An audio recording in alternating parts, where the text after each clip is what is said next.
Ranchi airport में कई नई सुविधाएं यात्रियों को समर्पित। केंद्रीय उड्डयन मंत्री का कनेक्टिविटी पर जोर, बोले देश में 10 वर्षों में दोगुने हुए एयरपोर्ट यात्री और विमान। उद्योग मंत्री संजय प्रसाद यादव रांची में CSR कॉन्क्लेव में हुए शामिल। CSR गतिविधियों को प्रभावी बनाने पर विमर्श, कौशल विकास पर भी फोकस। बचे कुचे नक्सलियों की मुख्यधारा में हो रही वापसी। गृह विभाग ने 47 पूर्व नक्सलियों के लिए प्रोत्साहन राशि को दी मंजूरी। धनबाद पुलिस को मिले 122 पेट्रोलिंग बाइक। और झारखंड समेत देश के कई हिस्सों में भीषण गर्मी। पूर्वी सिंहभूम, धनबाद, बोकारो सहित कई इलाकों में आंधी, बारिश और वज्रपात की संभावना। पलामू, गढ़वा में लू के आसार।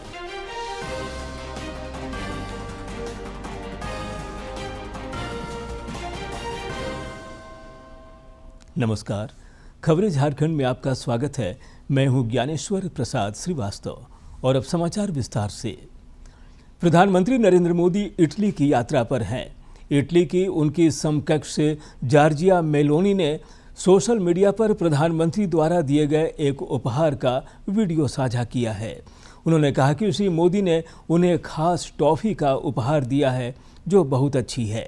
प्रधानमंत्री ने जॉर्जिया मेलोनी को भारत में निर्मित पार्ले कंपनी की मिलोडी चॉकलेट उपहार स्वरूप दी है।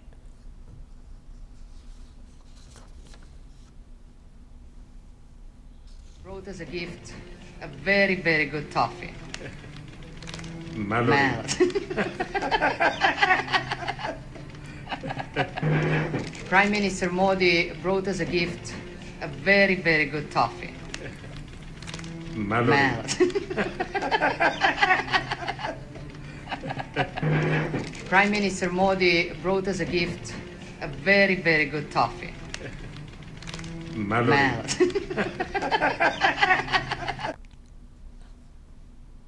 इससे पहले प्रधानमंत्री ने कल नॉर्वे के ओस्लो में तीसरे भारत नॉर्डिक शिखर सम्मेलन को संबोधित किया। श्री मोदी ने नॉर्वे दौरे से संबंधित वीडियो सोशल मीडिया पर साझा की हैं।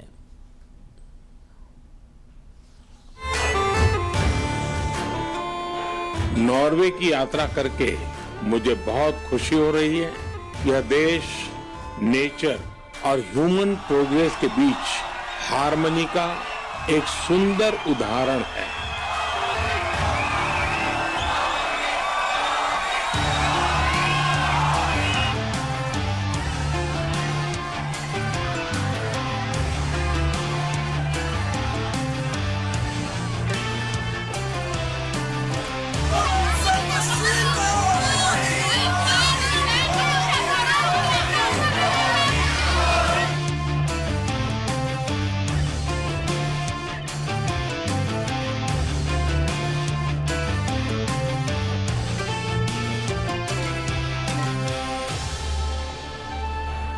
आज हम भारत नॉर्वे संबंधों को एक ग्रीन स्ट्रेटेजिक पार्टनरशिप का स्वरूप दे रहे हैं।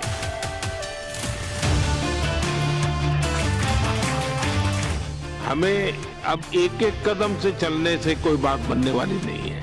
हमें जरा गति भी बढ़ानी होगी और लक्ष्य भी बहुत ऊंचे तय करने होंगे।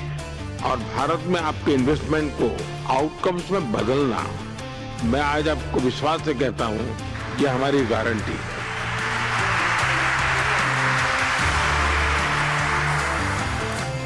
आइए हम अपने ग्रीन स्ट्रेटेजिक पार्टनरशिप के माध्यम से एक ट्रस्टेड, फ्यूचरिस्टिक और लॉन्ग टर्म पार्टनरशिप का नया अध्याय लिखें।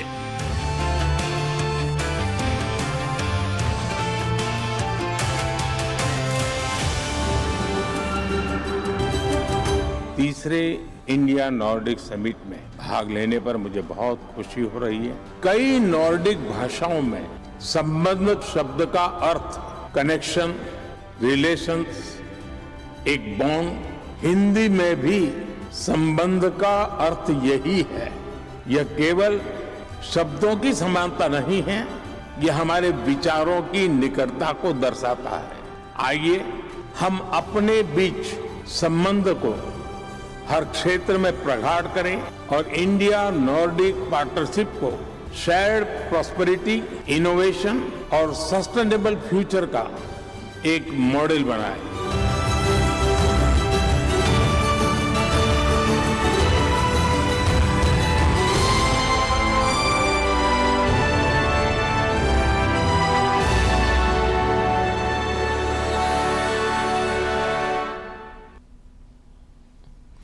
केंद्रीय नागरिक उड्डयन मंत्री राम मोहन नायडू ने आज रांची के बिरसा मुंडा विमानपत्तन परिसर में कई यात्री सुविधाओं का उद्घाटन किया। उन्होंने रक्षा राज्य मंत्री संजय सेठ की मौजूदगी में भगवान बिरसा मुंडा की आदमकद प्रतिमा का भी अनावरण किया।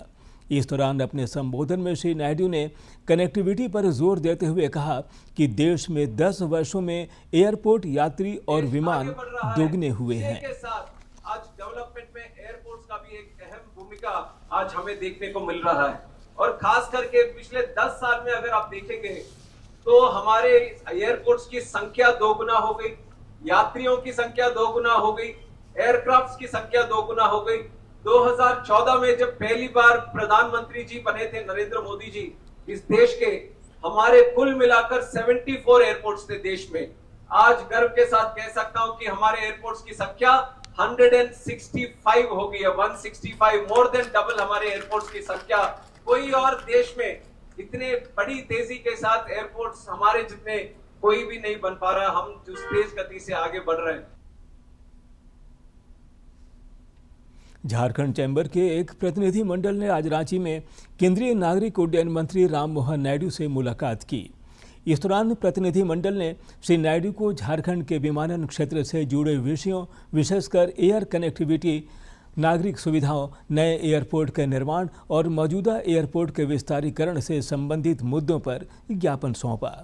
केंद्रीय मंत्री ने इन विषयों पर सकारात्मक पहल का आश्वासन दिया। इस अवसर पर रक्षा राज्य मंत्री संजय सेठ भी मौजूद रहे। राज्यपाल संतोष कुमार गंगवार ने युवाओं को उद्योग उन्मुख तकनीक कौशल से जोड़ने की आवश्यकता पर बल दिया है। रांची के सिल्ली पॉलिटेक्निक द्वारा आयोजित एक कार्यशाला का उद्घाटन करते हुए श्री गंगवार ने कहा कि तकनीकी शिक्षा तभी सार्थक होती है जब विद्यार्थी प्रयोग, नवाचार एवं व्यावहारिक प्रशिक्षण के माध्यम से सीखने का अवसर प्राप्त करें।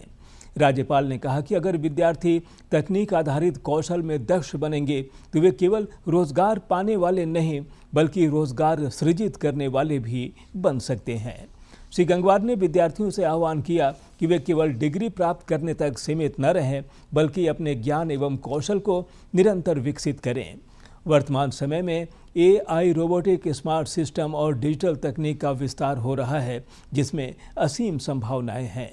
उन्होंने शिक्षक और शिक्षण संस्थानों से भी विद्यार्थियों में वैज्ञानिक सोच, रचनात्मकता एवं समस्या समाधान की क्षमता विकास में सक्रिय भागीदारी सुनिश्चित करने का आग्रह किया।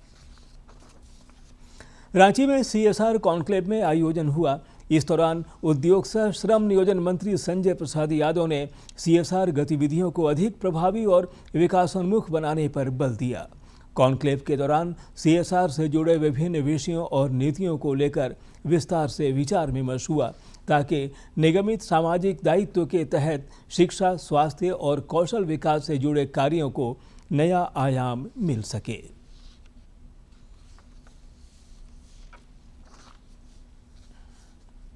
मेडिकल का व्यवस्था हो, रोजगार की व्यवस्था हो, कई चीजें हैं जो इससे जुड़ा हुआ है और उस चीजों पे हम लोगों को पहल करने की आवश्यकता है।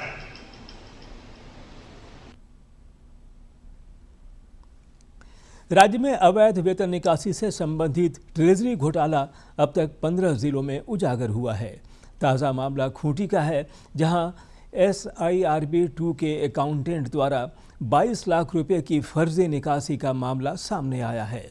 इधर वित्त मंत्री राधाकृष्ण किशोर ने कड़ा रुख अपनाते हुए ट्रेजरी घोटाला मामले में गृह विभाग के अपर मुख्य सचिव को पत्र लिखा है। उन्होंने इस पत्र में कहा है कि जांच की पारदर्शिता के लिए जरूरी उपाय किए जाएं। वित्त मंत्री ने इसके लिए वेतन घोटाले वाले जिलों के DDO का ट्रांसफर करने और उन्हें जांच से दूर रखने पर जोर दिया। ग्रामीण विकास मंत्री दीपिका पांडे सिंह ने रांची में आज विभागीय समीक्षा बैठक में हिस्सा लिया।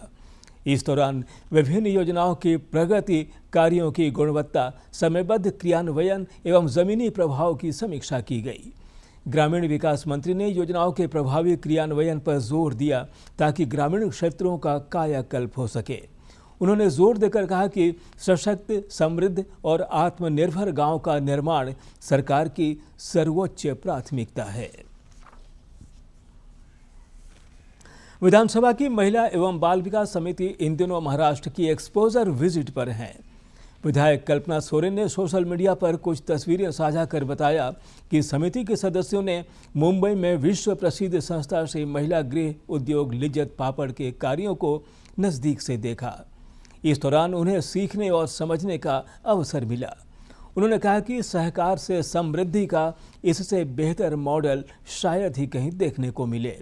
आगामी दिनों में हमारा प्रयास होगा कि झारखंड में भी इस प्रकार की मुहिम को व्यापक स्तर पर आगे बढ़ाया जाए ताकि हजारों महिलाओं को जोड़कर उन्हें आत्मनिर्भर और सम्मानजनक रोजगार से जोड़ा जा सके।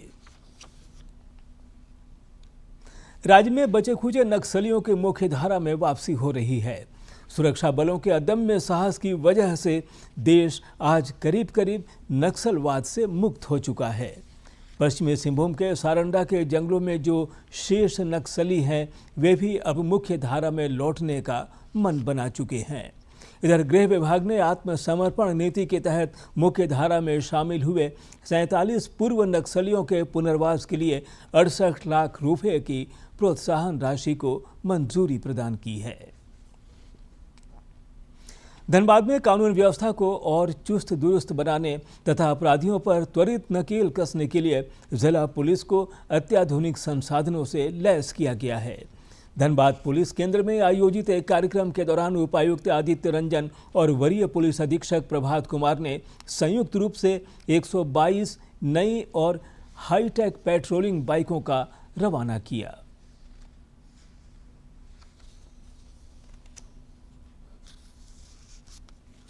एक राष्ट्र एक चुनाव की दिशा में देश के कदम आगे बढ़ रहे हैं और इस पर आम सहमति बनाने के प्रयास जारी हैं। प्रस्ताव पर विचार विमर्श कर रही संयुक्त संसदीय समिति जेपीसी के अध्यक्ष पीपी चौधरी ने कहा कि लोकसभा और विधानसभा चुनाव एक साथ कराने से देश को 7 लाख करोड़ रुपए की बचत हो सकती है। और अर्थशास्त्रियों ने यह भी कहा कि इससे जीडीपी पे 1.6% का फर्क पड़ेगा। अगर 7 चुनाव होते हैं तो 7 लाख करोड़ रुपया देश का बचता है और वो पैसा जो है देश के इंफ्रास्ट्रक्चर के लिए, गरीबों के कल्याण के लिए, शिक्षा के लिए, चिकित्सा के लिए और अन्य कामों के लिए, आम जन के काम वो पैसा आ सकता है। यही नहीं, उन्होंने तो ये दिया कि ये तो डायरेक्ट असेसमेंट है। इनडायरेक्ट असेसमेंट जो है वो इमेंस है, जिसके हम देखते हैं कि गवर्नेंस में सबसे बड़ा नुकसान होता है। डीआरडीओ ने आंध्र प्रदेश के कुर्नूल में ULPGM V3 मिसाइल का सफल परीक्षण किया है। यह मिसाइल टैंक को नष्ट करने और ड्रोन तथा हेलीकॉप्टर को मार गिराने में सक्षम है। रक्षा मंत्री राजनाथ सिंह ने डीआरडीओ को बधाई देते हुए कहा कि यह आत्मनिर्भरता की दिशा में बड़ा कदम है। हुए रक्षा अनुसंधान एवं विकास संगठन यानी कि डीआरडीओ ने यूएवी से दागी जाने वाली precision guided missile ULPGM V3 के अंतिम ऑपरेशनल संस्करण का सफल परीक्षण पूरा कर लिया है। आंध्र प्रदेश के कुर्नूल में हुए परीक्षण में मिसाइल ने एयर टू ग्राउंड और एयर टू एयर दोनों मोड में सफल प्रदर्शन किया। यह मिसाइल टैंक, ड्रोन, हेलीकॉप्टर और दूसरे हवाई लक्ष्यों को निशाना बना सकती है। गढ़वा जिला समाहरणालय सभागार में प्रतिभा सम्मान समारोह का आयोजन किया गया। इस दौरान जैक और CBSE की बोर्ड परीक्षाओं में उत्कृष्ट प्रदर्शन करने वाले मेधावी विद्यार्थियों का सम्मान हुआ। में उस समय गर्व और उत्साह का माहौल देखा गया जब जिले के जैक और CBSE बोर्ड के होनहार विद्यार्थियों को एक मंच पर सम्मानित किया गया। इस प्रतिभा सम्मान समारोह की अध्यक्षता जिले के उपायुक्त द्वारा की गई। कार्यक्रम के दौरान बोर्ड परीक्षाओं में जिला स्तर पर अव्वल आने वाले छात्र छात्राओं को उनकी कड़ी मेहनत के लिए पुरस्कृत किया गया, जिससे उनके चेहरों पर खुशी साफ देखी जा सकती थी। आज उपायुक्त महोदय की अध्यक्षता में 10th एंड 12th के, चाहे वो जैक बोर्ड हो या CBSE या ICSE बोर्ड हो, उनके टॉपर्स को आज सम्मानित करने का जो है कार्य किया गया है। और इस तरह का जो है first of its kind initiative जो है गढ़वा में एजुकेशन डिपार्टमेंट की तरफ से लिया गया है। और हमारा प्रयास है कि जो बच्चे अच्छा परफॉर्म कर रहे हैं वो और अच्छा परफॉर्म करें, और जो भी what ever dream they have in their mind वो उनके ड्रीम को फुलफिल करने में जो है एजुकेशन डिपार्टमेंट गढ़वा जो है पूरा प्रयास करेगा। इस सम्मान समारोह में 10वीं और 12वीं कक्षा में उत्कृष्ट अंक हासिल करने वाले छात्र और उनके अभिभावक भी शामिल हुए। जिला प्रशासन की इस अनूठी पहल की सराहना करते हुए बच्चों ने कहा कि इस तरह के आयोजनों से उनका आत्मविश्वास और मनोबल कई गुना बढ़ जाता है, जिससे उन्हें भविष्य की प्रतियोगी परीक्षाओं में और बेहतर करने की ऊर्जा मिलती है। बोर्ड की एग्ज़ाम दी हूँ जिसमें मैंने डिस्ट्रिक्ट में प्रथम स्थान प्राप्त किया है, और मुझे प्रथम स्थान आने के बदले मुझे ये टैब और ये प्रशस्ति पत्र देके आगे के पढ़ने के लिए मोटिवेट किया गया ताकि मैं और अच्छा करूँ। प्रशासन की इस संवेदनशीलता और सराहना से निश्चित रूप से गढ़वा के सुदूरवर्ती क्षेत्रों में शिक्षा की लौ और तेज होगी, जिससे आने वाले दिनों में जिले से और भी बेहतर परिणाम सामने आएंगे। गढ़वा से विजेंद्र की रिपोर्ट। मौसम। देश के उत्तर और मध्य भागों में इन दिनों भीषण गर्मी पड़ रही है। मौसम के इस रौद्र रूप से लोग परेशान हैं और जनजीवन भी बुरी तरह से प्रभावित हो रहा है। मौसम विभाग ने राजधानी दिल्ली के लिए लू का ऑरेंज अलर्ट जारी कर दिया है और इसके साथ ही दिल्ली NCR में आने वाले दिनों में तेज धूप के साथ भीषण लू चलने की आशंका भी व्यक्त की गई है। मौसम विभाग ने नागरिकों से अपील की है कि वो दोपहर के समय बेवजह घरों से बाहर ना निकलें, लगातार पानी पीते रहें और स्वास्थ्य के प्रति विशेष तौर पर सावधानी बरतें। इतना ही नहीं, पंजाब, हरियाणा और चंडीगढ़ में भी मौसम विभाग ने गंभीर हीट वेव की चेतावनी जारी कर दी है। हिमाचल प्रदेश, उत्तराखंड, राजस्थान, छत्तीसगढ़, तेलंगाना और ओडिशा जैसे राज्यों को भी अगले 2 से 3 दिनों तक लू के थपेड़ों का सामना करना पड़ेगा। इसके अलावा दूसरी तरफ दक्षिण और तटीय भारत में मौसम का बिल्कुल अलग ही रूप देखने को मिल रहा है। मौसम विभाग ने अंडमान निकोबार, तमिलनाडु, केरलम और लक्षद्वीप में भारी बारिश का अलर्ट जारी किया है। देश के कई हिस्सों में गरज चमक के साथ तेज तूफानी हवाएं चलने की भी आशंका जताई गई है। इधर राज्य में भी सूर्य की तपिश लोगों को झुलसा रही है। डाल्टनगंज और सरायकेला खरसावां में अधिकतम तापमान 41 डिग्री सेल्सियस के पार पहुंच गया है। रांची में भी गर्मी ने लोगों को परेशान कर रखा है। राहत की बात यह है कि धनबाद, बोकारो, पूर्वी सिंहभूम समेत कई जिलों में आज हल्के से मध्यम दर्जे की बारिश की संभावना है। मौसम विज्ञान केंद्र के मुताबिक आंधी, बारिश और वज्रपात का यह सिलसिला 26 मई तक जारी रहेगा। प्रधानमंत्री नरेंद्र मोदी इस महीने की 31 तारीख को आकाशवाणी से मन की बात कार्यक्रम में अपने विचार साझा करेंगे। यह इस मासिक रेडियो कार्यक्रम की 134वीं कड़ी होगी। आम लोग भी टोल फ्री नंबर 1800-117800 पर कार्यक्रम के लिए अपने विचार और सुझाव भेज सकते हैं।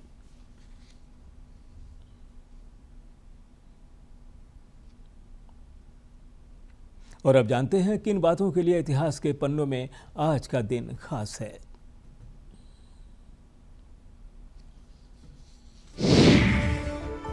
20 मई साल 1498 को वास्को डी गामा ने भारत जाने वाले समुद्री मार्ग की खोज की। अपनी समुद्री यात्रा के दौरान वास्को डी गामा सबसे पहले भारत के दक्षिण पश्चिम के तट पर स्थित कालीकट पर पहुंचा। इस यात्रा के दौरान वास्को डी गामा का समुद्री बेड़ा मोजाम्बिक द्वीप से मालिंदी होते हुए कालीकट पर पहुंचा। उस समय कालीकट भारत के सबसे अधिक प्रसिद्ध और महत्वपूर्ण व्यापारिक केंद्रों में से एक था। वास्को डी गामा के इस समुद्री रास्ते की खबर धीरे धीरे फैलने लगी, जिससे यूरोप के व्यापारी, सुल्तान, पुर्तगाली और लुटेरे कब्जा करने के इरादे से भारत आए। इन सब के बाद ब्रिटिश लोग भी व्यापार के बहाने अपना अधिकार स्थापित करने के इरादे से भारत आने लगे। 20 मई साल 2011 को सबसे उम्रदराज भारतीय महिला पर्वतारोही प्रेमलता ने दुनिया के सबसे ऊंचे पर्वत शिखर माउंट एवरेस्ट पर चढ़ने का गौरव हासिल किया। इस उपलब्धि के साथ ही झारखंड की प्रेमलता अग्रवाल ने पर्वतारोहण के क्षेत्र में एक नया इतिहास रचा। उन्होंने ये कीर्तिमान 48 साल की उम्र में हासिल किया। जिस दौरान प्रेमलता ने ये इतिहास अपने नाम किया, उस समय माउंट एवरेस्ट की ऊंचाई 29,029 फीट की थी। वर्तमान में इस पर्वत शिखर की ऊंचाई 29,032 फीट है। साल 2013 में प्रेमलता ने 50 वर्ष की उम्र में उत्तरी अमेरिका के अलास्का के माउंट मैकिनले को फतह कर एक और उपलब्धि हासिल की थी। इस पर्वत शिखर पर चढ़ने वाली वे पहली भारतीय महिला हैं। साल 2013 में ही भारत सरकार ने प्रेमलता को पद्मश्री से नवाजा। 20 मई साल 1900 को सुमित्रा नंदन पंत का जन्म वर्तमान उत्तराखंड के कौसानी में हुआ। उनका वास्तविक नाम गोसाई दत्त था। पंत जी हिंदी साहित्य में छायावादी युग के 4 प्रमुख स्तंभों में से एक हैं। इस युग को जयशंकर प्रसाद, महादेवी वर्मा और सूर्यकांत त्रिपाठी निराला का युग कहा जाता है। उनका संपूर्ण साहित्य सत्यम शिवम सुंदरम के आदर्शों से प्रभावित रहा है।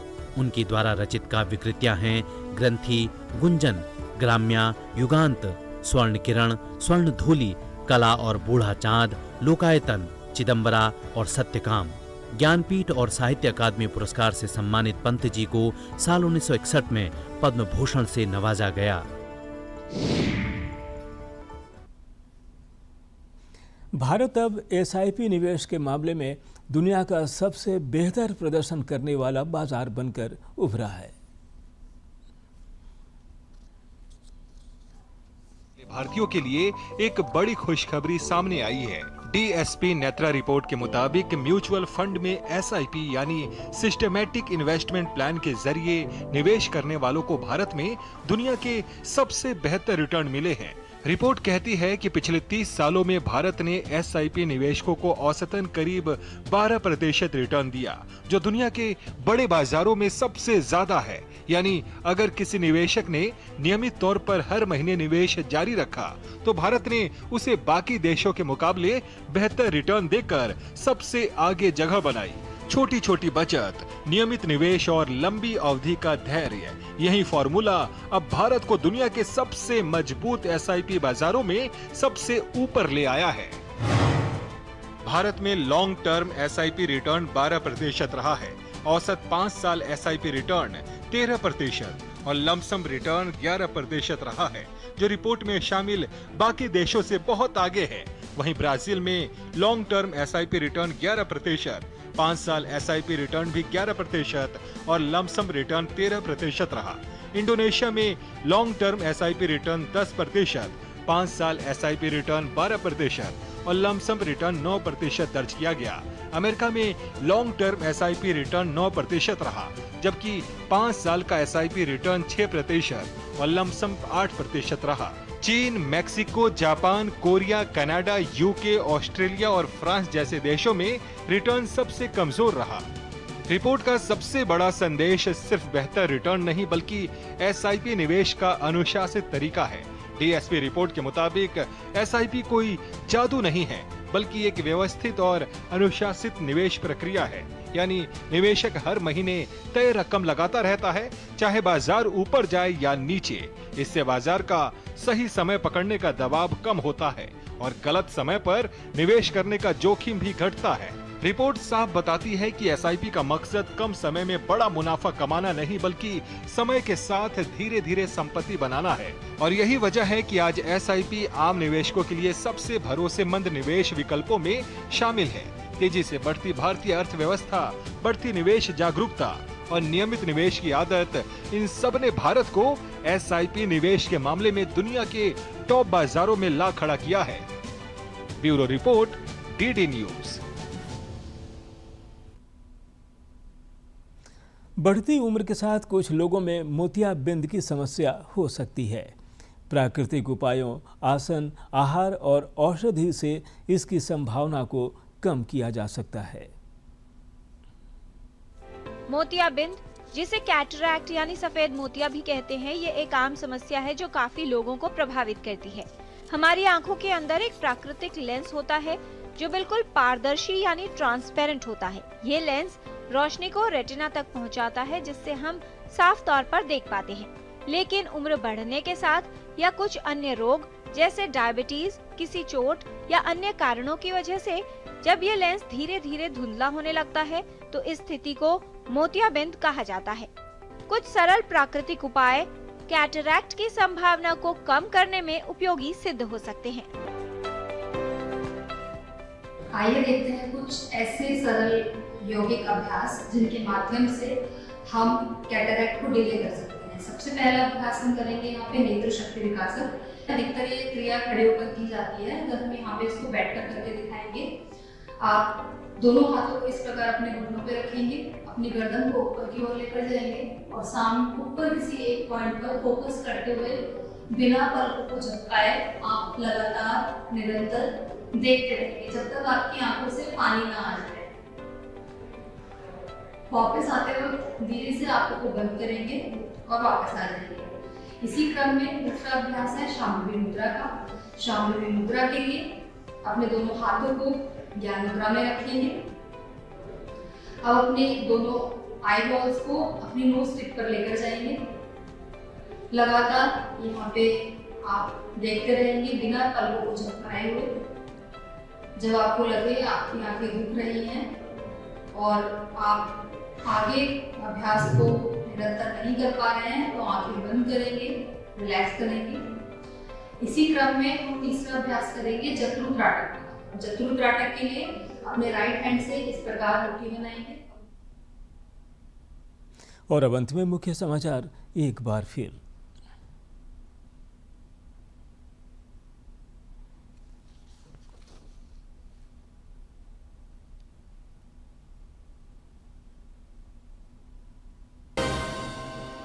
रांची एयरपोर्ट में कई नई सुविधाएं यात्रियों को समर्पित। केंद्रीय उड्डयन मंत्री का कनेक्टिविटी पर जोर, बोले देश में 10 वर्षों में दोगुने हुए एयरपोर्ट यात्री और विमान। उद्योग मंत्री संजय प्रसाद यादव रांची में सीएसआर कनेक्ट में हुए शामिल।